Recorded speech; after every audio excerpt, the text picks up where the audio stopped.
Susan Page, you're one of, full disclosure, you're one of two Susans we read with regularity around here. The other is Glasser, who writes for The New Yorker, and I quote from her to get your reaction.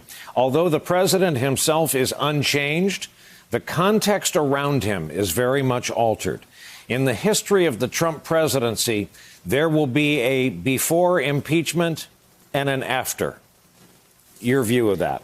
Oh, yes, I think so. I mean, there had been some speculation about what would be the effect of the impeachment process. We were sure that President Trump was going to be acquitted by the Senate, but what would be the effect on him? And there were some, including Susan Collins, who suggested he might be chastened, that he might have learned a lesson. That has clearly not been the case. President Trump is clearly been emboldened in the past week since he was acquitted by the Senate. We see that every day. We see that in his tweets. We see in what he's doing now in these criminal cases. I think we'll continue to see that. Do you think that Roger Stone is going to spend a day in jail between the Justice Department's actions and the presidential pardon?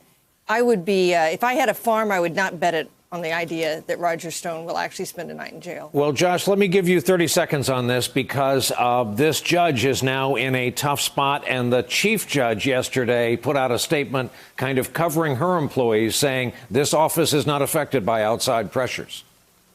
Right. And remember, this sentencing, unless it's deferred for some reason, is now basically less than a week away. It's next Thursday. It's supposed to take place. So the notion that this story will drop out of the headlines because the president's going to campaign rallies or something is just not going to happen. And there are so many little wheels spinning here in terms of the reviews that Barr has started in the Flynn case and in other cases that it's just hard to see this going away. I think that Amy Berman Jackson, the judge, will probably give a fairly stiff sentence to Roger Stone. She didn't seem to care for his behavior very much at all. So I think he's looking at a tough time. But like Susan says, he may get a pardon very quickly after that. Yeah, the prospect of pardons just put everything into question.